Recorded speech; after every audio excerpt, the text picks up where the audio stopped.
Hello, welcome or welcome back to my channel. My name is Brittany if you're new here, and if you're returning, I appreciate you coming back. If you're new, I would really appreciate it if you did leave a like, comment, subscribe, all the things. Today's video is going to be about all the books that I'm either currently reading, plan to read, or I've previously read. And by that, I mean there's literally one book, and there's a bunch of books here. This is more like I'm trying to get myself out of a reading slump. So I have a bunch of books. They're all different genres, all different types of books that you can think of, because I'm really just trying to decide what it is I need to read to really get back into reading. So I'm just kind of picking stuff, throwing things at the wall, seeing what sticks. And hopefully one of these books can help me get back into reading, because I mean, it's the end of July. I think I finished maybe one or two books so far. I've picked up quite a few, but I just can't get into the right headspace to get into reading. I normally like to read fantasy, high stakes kind of books. But I just know for certain I cannot get myself into world building right now. I don't think that'll be very beneficial. I don't think I would be able to really picture what they're trying to explain, because even with the books I have currently, I'm having such a hard time getting into them. But I really do want to get back into reading, because it's one of my many joys of life. Like, I want to be able to pick up a book, get into it, and then when I put it down later, just be like, man, I can't wait to go back to read again. So I'm hoping, again, one of these books is going to really get me there. So today we're really just going through these books. If you've read any of these, I would love to know your opinions on them. If you have any suggestions, like if you were in a reading slump, what was the book that got you out of it? If you haven't been in a reading slump and you've just been reading all year, I want to know what you've been reading. Maybe I can pick one of those up and see how I feel about it. But without further ado, let's get into these books and let's see if something can really help me get back into the reading mood. Okay, so the first book I have here is I Got Abducted by Aliens and Now I'm Trapped in a Rom-Com by Kimberly Lemming. And this book essentially is about a girl and a lion who get abducted by aliens, and now they're on this alien world just trying to figure out their way through. So the back of the book says Dorothy Valentine is close to getting her PhD in wildlife biology when she's attacked by a lion. On the bright side, she's saved. On the not so bright side, it's because they're abducted by aliens. In her scramble to get away, Dory and the lion commandeer an escape pod and crash land on an alien planet that has dinosaurs. Dory and her new lion bestie Toto are saved in the nick of time by a mysterious and sexy alien soul. On their new adventure, they team up with the equally hot and far more dangerous Locke. I don't know if it's Locke or Loke, but L-O-K, who may or may not be a war criminal. 3 poorly aimed love darts later, Dory can't resist the 2 aliens, who are very happy to explore their explosive sexual tension. As this ragtag group of misfits explore their new planet, Dory learns more about how and why they've all ended up together, battles more prehistoric creatures than she imagined, zero, and questions if she even wants to go back home to Earth in the steamy, laugh-out-loud funny alien romance adventure comedy romp. And I will say, in the beginning, I was laughing out loud. I really found it enjoyable, but honestly, about halfway through, maybe even a little bit sooner, I don't know, I just lost interest. I wasn't connecting to any of the characters except Toto, honestly. And I just wasn't feeling the plot anymore. This felt like it was dragging, and I was like, man, I'm ready for this book to be over. Like, every time I flipped the page, I was like, are we almost done yet? And when you get to that point in a book, typically that means you want to stop reading it. But I just felt like I need to finish a book just to say I finished a book, because I am in this reading slump and I've picked up so many books throughout the year and have not finished them. I figured if I just finish a book, it might help me get over this slump a little bit, just to say, hey, look, you accomplished finishing a book. Maybe it wasn't your favorite book, but you finished it. And honestly, like, when I'm in a reading slump, I don't like to give books ratings, just because I know for me, it could be me that the reason I don't like the book is, I'm having a hard time connecting with characters. I'm having a hard time picturing the world. So I feel like it's unfair in a way to rate the book when I'm in this kind of headspace. I'm sure this author has other books that I would like, or again, maybe it's just me. Maybe I'm just not in the right headspace for it. Because I have seen people say that they like it. It's just a silly, goofy time. It's not supposed to be serious. But I think maybe I went into this thinking it was just going to be a silly, goofy time but then it kind of started to lean more towards like a serious plot, and I was like, that's not really what I came here for. So I think maybe that's what it was. So now that I know how this author writes, I know like the writing style, I know the tone, maybe going into another book, I can be more prepared and be able to really actually connect and get in with the characters and really enjoy it all the way through, rather than having an expectation of how it's going to be one way and then it ends up being a different way. And then I'm like, oh, wait, that's not what I expected. But, you know, again, that's my bad. That's my fault. So I'm definitely going to give this author a chance. I always feel like I should read at least 2-3 books from an author before I'm like, okay, no, they're not for me. So again, I did have a good time at the beginning of this book. Kind of fell off about halfway through, but I definitely want to give this author another chance because I want to see what other silly, goofy times we can get out of this. So that is I Got Abducted by Aliens, and Now I'm Trapped in a Rom-Com by Kimberly Lemming. Let's move on. Okay, so the next book I have is actually a self-help book, nonfiction type book. It's called Almost 30. It's by Lindsey, Simcik, and Krista Williams. And I don't normally go for nonfiction self-help books. Honestly, in the least cocky way I can say, I just feel like I know how to fix myself, and I don't need a book to tell me what to do. Let me tell you something. I don't know how to fix myself. I have been in therapy for years, so that's why I don't know why I'm so uppity about like reading books about these things. Like I need all the resources I can get. Like I need to stop being so picky. So that's one of the reasons I picked this up. Another reason is because, little backstory, I was having a minor meltdown, life meltdown, mental breakdown, whatever, on like a Saturday. And I was just like, man, I feel like I am not where I'm supposed to be in my life because I am almost 30. And I just feel like I'm not in the right place of where people consider almost 30-year-olds to be. And I know like we all live life at our own pace, but it's just hard when I'm surrounded by people who are getting married, having kids, or at least are like long-term relationships. And I'm here, I mean, these 2 cats. And I mean, who doesn't love cats, right? But it just feels like everyone's lives are moving so quickly. I mean, getting promotions, they're at jobs they like, everything's going so well. At least that's what it looks like to me. I know, like, what I see online or even what people might tell me could just be what they want me to know. And that's fine. Like, I get that on the surface level, but deep down, I know it's affecting me where I'm like, I just feel like I'm not doing something right. And I just don't know what. So I was like yelling at the universe, asking for guidance. Like, what am I supposed to do here? And I went to the library the next day because I need to get my library card. It was right after I moved here. I go to the desk, get the library card. I turn around. This is the first book I see. I'm like, oh, that's interesting. I too am almost 30. And I was like, wait, is this what I've been looking for? Is this the universe and God working together to give me some answers? Because like, you know, when you like try to pray, you just feel like you're either not getting an answer or you're afraid that you're feeding yourself your own answer instead of really listening to what the universe and God is trying to tell you. I feel like this was definitely an answer because, I mean, I didn't know this book existed. I didn't know what this was. And then to see it and it be exactly what I was looking for when I was looking for it, that definitely felt like an answer. So this one is just about, you know, kind of figuring out your life and how there's this point in your life where you feel a shift and you just have to lean into it.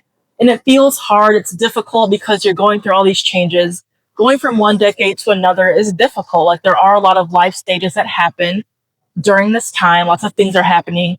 And it's just so strange because we're all at different points in our lives. And I mean, again, I feel like I'm not doing something correctly just because I'm not doing it some way that someone else is doing. But that's not a cool way to think. That's not a good way to think.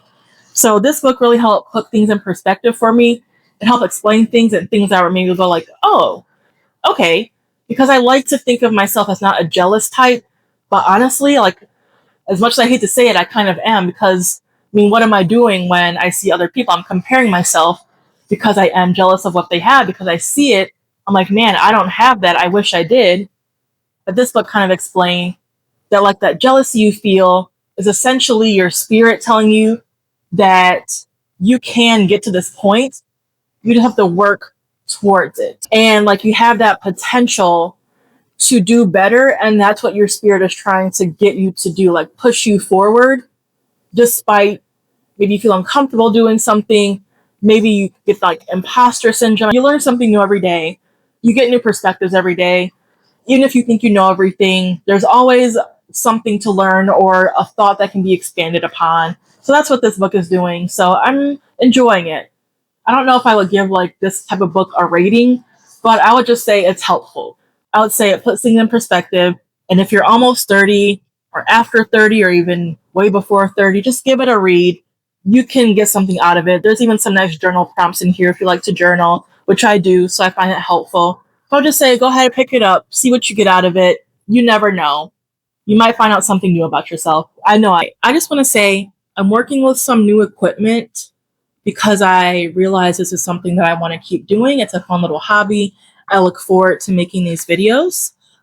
So I'm actually like trying to invest in actual equipment that makes the videos look better, sound better.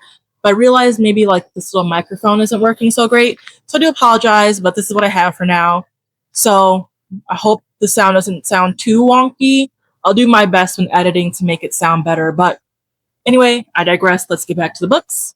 Next book I have is That Time I Got Drunk and Saved a Human. So this one's also by Kimberly Lemming. I said I was going to give her another chance. Even in the library, I knew I was going to give her another chance. So here I have it. The second book that I want to read. I think this one came out before the other one. I'm not totally sure. But yeah, this one was 2024. The other one's 2025. I think the other one was on the new releases shelf, which is why I picked it up. And then I just happened to go into the actual like book aisles, shelves, space, and saw this one. And I was like, oh yeah, I'll get this other one. Because again, people said they like this author, they like the style. So I was like, yeah, I'll get both. So that's why I'm saying I'm giving this author another chance. So I just want to see what this one's like. I could like this one better than the other one now that I know, again, like her writing style. So I will follow up with this one once I actually start it, get through it, finish it. I guess we can read the back of the book here. So this one says, a spirited young woman with a penchant for adventure finds herself locked away in a dragon's tower and realizes that fate has a peculiar sense of humor when it comes to her romantic prospects in the sweet, steamy, and laugh-out-loud tale from the new star of rom-com fantasy. All children are told fairy tales. Some are epic adventures with high stakes and exciting twists, while others are tales of pitiful princesses trapped in boring towers, pining for their Prince Charmings to come rescue them. Growing up, Cherry always hated those stories. Why didn't the princess just get up and rescue themselves? Little did she know that her own fate would take an ironically similar turn. Because now, here she is, stuck in a tower. Turns out, when a dragon holds you hostage, he doesn't just let you get up and leave. Who knew? And just when Cherry thinks she sees hope on the horizon, the hope is smashed to bits by, you guessed it, another damn dragon. So yeah, we'll see how this one goes. It seems enjoyable. I mean, that's why I picked it up. So updates to come. So that is That Time I Got Drunk and Saved a Human. Okay, so the next book I have is Wicked. Now, this one, of course, I mean, the movie came out last year. A lot of people went to go see it. I wanted to read this book for years now because I never actually went to go see the musical, but I love the soundtrack, and I kind of just figured out what it was about through the songs. Ever since I heard the soundtrack, I mean, I think it was in high school, so that was, 15 years ago. I was like, man, I really enjoy these songs. I really want to get into it. And I didn't know at first it was based off of a book. Well, based off of is a very strong word. I feel like essentially what the musical did was take the names and the title, and then they're like, yeah, we're going to use those, but make something totally different. I mean, I'm not even 25% of the way through, or maybe I am just exactly 25% of the way through, and I can already tell the musical and the book are not the same. Not the same at all. Which people did say that. So I went into it knowing it's not going to be anything like the musical. Totally fine. I mean, source material can just be inspiration for people. It doesn't have to be exact copy and paste. So that's totally cool. I didn't go into this book with the expectation that it was going to be like the musical. However, I didn't know that there were multiple books in the series because it says volume 1. I think there's 4 volumes. I've been reading this book since December, maybe. Again, I've been in reading slump for this entire year, so it could be that. That's why I'm not getting into it. Or maybe it's just because I don't like it. I can't really tell. I feel like it has potential, right, to be interesting. I feel like I could get into it if I just kept going. Like I just have to get over this crest of the beginning of the book. But it feels like, is it the pacing that's weird? Is it the writing that's weird? I'm not sure. It's like I don't like it, but I like it as well because I don't look forward to reading this book. But when I do pick it up to actually read it, I'm like, oh, why don't I read this? But then I put it down and I go right back to that. I don't want to read that book. So I just move on to the next book I have. Just to read the back. In this fast-paced, fantastically real, okay, it does say fast-paced. So, yeah, I feel like the pacing is weird because it's supposed to be. It literally says fast-paced. Anyway, in this fast-paced, fantastically real, and supremely entertaining novel, Maguire has populated the largely unknown world of Oz with the power of his own imagination. Years before Dorothy and her dog crash land, another little girl makes her presence known in Oz. This girl, Elphaba, is born with emerald green skin. No easy burden in a land as mean and poor as Oz, where superstition and magic are not strong enough to explain or overcome the natural disasters of flood and famine. Still, Elphaba is smart, and by the time she enters Shiz University, she becomes a member of a charmed circle of Oz's most promising young citizens. But Elphaba's Oz is no utopia. The wizard secret police are everywhere. Animals, those creatures with voices, souls, and minds, are threatened with exile. Young Elphaba, greedy, wild, and misunderstood, is determined to protect the animals, even if it means combating the mysterious wizard, even if it means risking her single chance at romance. Ever wiser in guilt and sorrow, she can find herself grateful when the world declares her a witch, and she can even make herself glad for the young girl from Kansas. Anyway, I will get back into this at some point, because again, it's one of my books with the bookmark, so I'm trying to get through the books with the bookmark first before I move into any new books. It's not working out so well for me. I keep picking up new books. But anyway, that is Wicked. We'll get to this eventually. Okay, the next book I have that I'm honestly not sure if I feel like finishing, but I do want to give it a chance, is Love and Other Words by Christina Lauren. And I have read a book by this author before. I think it was called like My Favorite Half Night Stand or something of that nature. And I didn't finish that one either. I got halfway through and then I ended up using that book as like a little stand for my mirror. And I don't know, I thought I would just give it a try because last year I was just reading everything. Like I was so into reading. I read like 70 books. I was picking up everything, enjoying everything. And I just happened to be on Amazon. I saw this, I read it, or the like summary of it, and I was like, oh, that sounds great. I want to get into that. And I should have read it last year when I actually was into it, but I did not. I just kept picking up other books. So now that I'm reading it this year, I'm having a hard time getting into it. I mean, I think I'm on chapter 3. I'm not sure. It's not broken up into chapters. It just says like now and then because it goes back and forth through time. So you have like the present day and then them when they were younger. And I'm not sure if it's something that I really want to get into at the moment. But anyway, this one says, Macy Sorensen is settling into an ambitious, if emotionally tepid routine. Work hard as a new pediatrics resident, plan her wedding to an older, financially secure man, keep her head down and heart tucked away. But when she runs into Elliot Petropoulos, the first and only love of her life, the careful bubble she's constructed begins to dissolve. Once upon a time, Elliot was Macy's entire world, growing from her gangly, bookish friend into the man who had coaxed her heart open again, only to break it on the very night he declared his love for her. Told in alternating timelines between then and now, teenage Elliot and Macy grow from friends to much more, spending weekends and lady summers together in a house outside San Francisco, devouring books, sharing favorite words, and talking through their growing pains and triumphs. As adults, they become strangers to one another until their chance reunion. Although their memories are obscured by the agony of what happened that night so many years ago, Elliot will come to understand the truth behind Macy's decade-long silence and will have to overcome the past and himself to revive her faith in the possibility of an all-consuming love.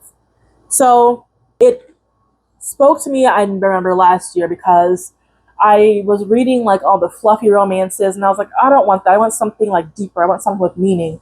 And that's what this felt like. So that's why I feel like I need to give this book justice and really read it once I'm out of my reading slump, instead of trying to use it to get out of the reading slump. But anyway, that is Love and Other Words by Christina Lauren. I am looking forward to be able to get into this book eventually at some point. So we will see. Okay, so the next book we have is One for My Enemy by Olivie Blake, or Olivie. I'm not quite sure how to pronounce the name, but I know a lot of people like this author. I believe I've heard people say they like this book. I'm not totally sure. I used to watch so many booktube videos that I feel like I'm sure someone brought it up at some point. I'm only on page 94, so I haven't gotten too much in it, but it does seem like there's some magical aspects to it, definitely witchcraft.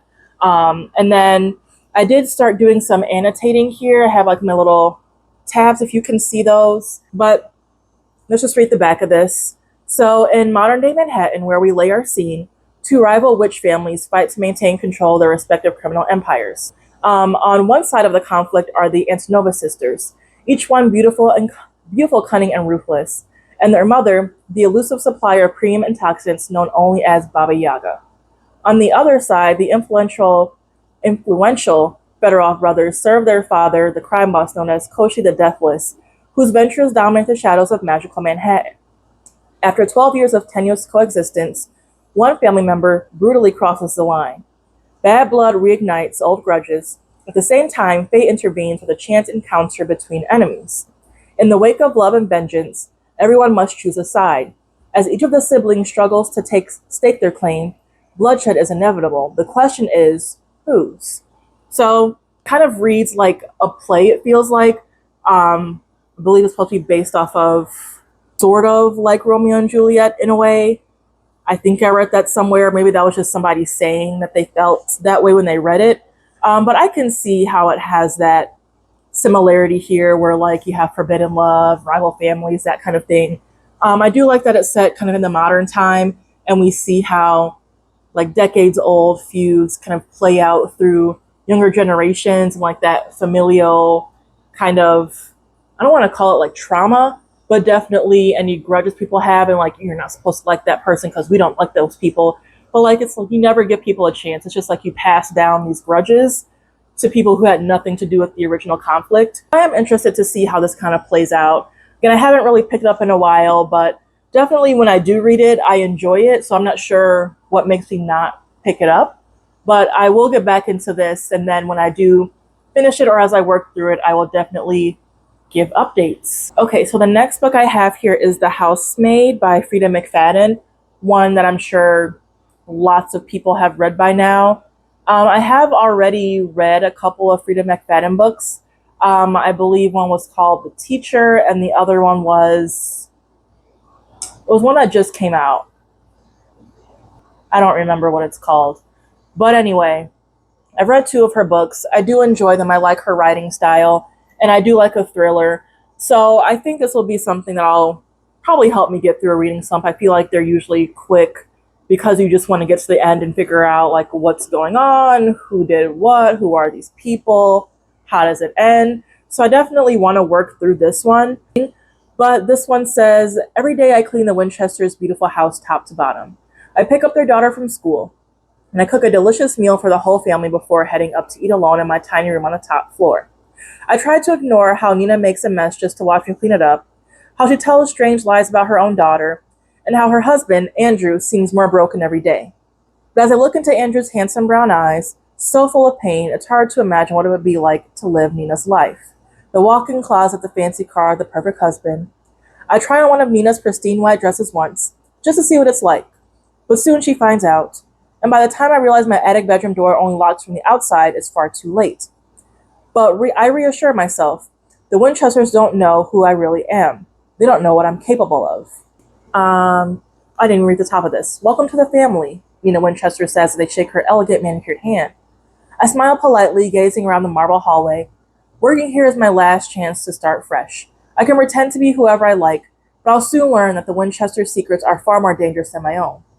So, yeah, we'll just see obviously she has a past and she's trying to either get away from that past or make right with something.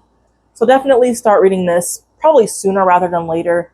Again, just to help me push through reading, get something quick. Because I don't think it usually takes me too long to get through these kind of books. I say that as someone who read her books when I was actually in a reading mood, not in the middle of a reading slump. So we'll see how this actually plays out, but hopefully it doesn't take me too long. So that one I am looking forward to reading. So that is The Housemaid. Let's move on. Okay, so the next book I have is The Enchanted Greenhouse by Sarah Beth Durst. And I did read the first book because this is the second of a series. And the first book is The Spellshop. And that one follows along a girl who needs to leave the city and go back to her home, I believe. And then she has her little adventures. I'll be honest, I don't really remember. It was a year ago that I read it, and I just don't fully remember the plot. I did like the cozy fantasy-ness of it all. So that's why I wanted to get the second book. Let's read. I know this one follows, I believe, the last character who was she, a wooden statue, I believe. It says, outside the snow is crisp white in the morning sun. A cardinal was perched on a branch of a nearby pine tree, a brilliant red against the white and the green. Inside, the only sounds were the swish of water, the crackle of fire, and the purr of the winged cat. It was perfectly peaceful, and Turtle had never felt more at home anywhere. So see, even that description, it's just cozy. It's just warm. It just feels good. So that's why I like these kind of books. Like, I do love a high fantasy book. Again, I just don't think I can get into it in terms of like getting into the plot, getting into the world building. That's just too much for my brain at the moment. So I think this kind of cozy book, fantasy style, I can deal with. So this one says, elsewhere in the Empire, on a remote island brimming with singing flowers, honey cakes, and honeyed love, Turlu Perna broke the law because she was lonely. She cast a spell and created a magically sentient spider plant. As punishment, she was turned into a wooden statue and tucked away in an alcove in the north reading room of the great library of Elysium. This should have been the end of her story. Yet one day, Turlu wakes in the cold of winter on a nearly deserted island full of hundreds of magical greenhouses. She is starving and freezing, and the only other human on the island is a grumpy gardener. To her surprise, he offers Turlu a place to stay, clean clothes, and freshly baked honey cakes, at least until she's ready to return home. But Turlu doesn't want to return home, and as she grows closer with the unwittingly charming gardener, Yarrow, she learns the magic that sustains the greenhouses is failing, causing the death of everything within them. Turlu knows she must help, even if that means breaking the law again. This time, though, she isn't alone. Assisted by Yarrow and a sentient rose, Turlu must unravel the secrets of a long-dead sorcerer if she wants to save the island and have a fresh chance at happiness and love. Funny, kind, and forgiving, The Enchanted Greenhouse is a story about giving second chances to others and to yourself. And I am kind of interested that there is a sentient rose because she got turned into a wooden statue for creating a sentient spider plant. So, I mean, I'm assuming that she's the cause of this rose being sentient since she did it before. So it's a spell that she knows. Unless Yarrow did it, I'm not sure. But it feels like that's more jail time. So we'll see. Hopefully she doesn't get sent back to jail. I'm sure she won't. I mean, I'm pretty certain there's going to be a happy ending in here. There has to be. Cozy fantasies don't have endings that make you want to cry. At least out of sadness. So I'm looking forward to this. I think this will be good to get into. Again, just fun, sweet time. So that is The Enchanted Greenhouse. Okay, this one is the second to last book. And this one is a graphic novel.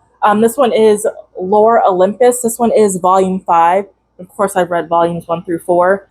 This one, it says, it is Persephone's birthday, and she receives the ultimate gift. Hades confesses his desire for her. Bro, finally. Leading to their first kiss. Finally. But that doesn't necessarily make things easier for the goddess of spring, who is still in over her head in gossip-driven Olympus. Persephone feels intense guilt over the official breakup between Hades and Minthe. She is struggling to find her footing in her fast-paced job and, worst of all, the shades of her past are slowly coming to light. After an unexpected encounter with Apollo, Persephone flees into the depths of the underworld. Concerned for her safety and determined to find her, Hades must team up with Artemis, Eros, and Hera, but they're working against a ticking clock. Zeus knows about the bloody secret in Persephone's past, and now the furious king of the gods will stop at nothing to bring her to justice. This edition of Rachel Smythe's original Eisner Award-winning webcomic Lore Olympus features exclusive behind-the-scenes content and brings the Greek pantheon into the modern age in a sharply perceptive and romantic graphic novel. So yeah, I greatly enjoyed the other ones. I have never read a graphic novel before I read this one, and frankly, I don't know why I picked it up. I don't know what made me want to read these, but I'm glad I did, because I mean, when I tell you like I laugh out loud, I laugh loud. Like, these are very funny to me. Like, these are my type of humor. There are some heavy things in here. There are some trigger warnings at the beginning. Me personally, I don't usually need trigger warnings. I don't find myself to be one that gets triggered very easily. Of course, it's great that it's in the book, because just because it doesn't trigger me doesn't mean it doesn't trigger anybody. So people should know what they're about to get into. So it says, content warning, Lore Olympus regularly deals with themes of physical and mental abuse, sexual trauma, and toxic relationships. So, it just says, like, have discretion. Like, if you know those aren't going to work for you, I wouldn't recommend it, because it is pretty front and center sometimes. And yeah, it can make you uncomfortable, but it's supposed to. Like, it's a serious topic. It should make you uncomfortable, because that's how you say, oh, that's wrong, we shouldn't do that, we should correct it. But if you're not uncomfortable, you don't see a problem with it. So I like that it does make you uncomfortable around it, because it is an issue. So I do like that. I like seeing the growth of all the characters. So even though it's pretty thick, she's thick, but I mean, again, it's a graphic novel. It's just a bunch of pictures. I mean, there's hardly any text at all. So, I mean, look at how big that picture is too. Like, it takes up, I mean, half the page, literally. So even though it's big, it's not going to take me too long to read. I don't know why I didn't start with this. I think I did try to pick it up, but I just wasn't in the mood at all. I didn't feel like feeling joy that day. I feel like my emotions are like that of a teenager. But anyway, I will get into this because I do enjoy them. So that is Lore Olympus Volume 5 by Rachel Smythe. Okay, so this last book is the one that I was saying, like, it's not a genre that I usually go for. I don't like the tropes of this genre, so I just avoid it. This one is Love on the Brain by Ali Hazelwood. This is a book that so many people have read, an author so many people have read, and this is one where I feel like people of varying likenesses do enjoy this author. Like, I've seen people who, love romances, of course, like this author, but then people who like horror books still pick up this book or these books that she writes, and they're like, yeah, these are nice, these are good, I enjoy them. So I'm like, okay, everyone keeps talking about it, so maybe it's time I get back to trying things again. And I've had this book for, I don't know, a few days, and I'm really enjoying it. I am on page 138, chapter 10, and I thought I wasn't going to like Ali Hazelwood's books specifically, because I think I just got out of liking the trope of like super huge dude, big brawny, big as a tree, big as whatever, and then like a little tiny girl who's barely 5 feet tall. She's so tiny. We always bring up how tiny she is, because I don't know, I don't relate to that, and I just wish there was more romance books where, girls like 6 feet tall like me, hello, like, dang, I want somebody to love me too. But you know what, I do like this one because the height difference isn't like the main focus, because I've read some where it just keeps getting brought up, like, oh, he's so big, so large, and I'm so teeny, teeny, teeny, and I was like, girl, does he have anything else besides being big? And do you have anything else besides being small? But this one, yes, she's in STEM. I'm not a woman of STEM, but I do like science, tech, engineering. Is the M for medicine or math? I don't know. Again, I'm not in STEM, but I do like that kind of stuff. It is fascinating to me. And she's a neuroscientist, and I love the brain. I've loved the brain for a very long time. I did a project about it in 3rd grade. I did another one about it in 5th grade. I just really love the nervous system. Of all the systems of the body, the nervous system is my favorite. Don't ask me why. I think I just like the way it processes things. Anyway, so let's just read the back here. So it says, B's theory was right. Forcing a scientist to work with her nemesis triggers explosive results. Like an avenging purple-haired Jedi bringing balance to the mansplain universe, B. Koenigsweiser, I'm sorry, I don't think I pronounced that correctly. I need to look that up. Lives by a simple code. What would Marie Curie do? If NASA offered Marie her dream neuroengineering project, she would accept without hesitation. Duh. But the mother of modern physics never had to co-lead with Levi Ward. Sure, Levi has soul-piercing eyes, and sure he caught her in his powerfully corded arms like a romance novel hero when she accidentally damsel in distress on her first day in the lab, but Levi made his feelings toward B clear in grad school. Arch enemies work best when employed in their own galaxies far, far away. Now her equipment is missing, the staff ignores her, and B finds her floundering career in somewhat of a pickle. Perhaps it's her occipital cortex playing tricks on her, but B could swear she could see Levi softening into an ally, backing her plays, devouring her with those eyes, and the possibilities have all her neurons firing. But when it comes time to actually make a move and put her heart on the line, there's only one question that matters. What will B. Koenigsweiser do? So, like I said, I'm quite far, like almost halfway through this book, and I'm very glad to say this is one of the books, maybe the only book I have in this pile where I do look forward to reading it. Like, I can't wait to get to a point where I can actually sit down and read this book because I am having a good time with it. Like, I am enjoying it. And I wish I had given myself that time sooner to pick it up, but hey, we're here now, and that's what matters. So I'm looking forward to seeing how this plays out. I mean, I obviously know how it's going to play out, but I don't know how we're going to get there. And there's still some things we want to uncover as well. So yeah, I'm looking forward to reading this. It's enjoyable. I like it because it's pink. And I feel like this is one book that I may actually purchase. I do have a hard time purchasing books because I have bought books in the past and then not liked them. And now they're just kind of sitting on my bookshelf. And I'm like, oh, I wish I hadn't spent my money on this. Because I usually will go to a library first, because most of these books are from the library. And then usually when I get halfway through, I'm like, okay, I think I like it, so I might buy it.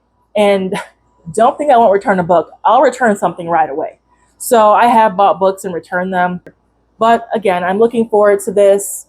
I will let you know updates on this one, or just I'll let you know how I feel at the end. We'll have another book update at some point. But that's everything from me in terms of my books. I do have a lot here, I know. But like I said, I'm just throwing a bunch of stuff at the wall, seeing what sticks, because I want to feel the joy of reading again. But thank you so much for watching. I appreciate it. And I feel like this video is long because I just talk too much. I'm sorry. Honestly, as pathetic as it sounds, I don't have many people to talk to about the things that I want to talk about. But again, thank you so much for watching. I hope you enjoyed. Well, what are you reading? What have you enjoyed lately? What are you looking forward to reading? I want to know. All right. Thank you so much. Bye.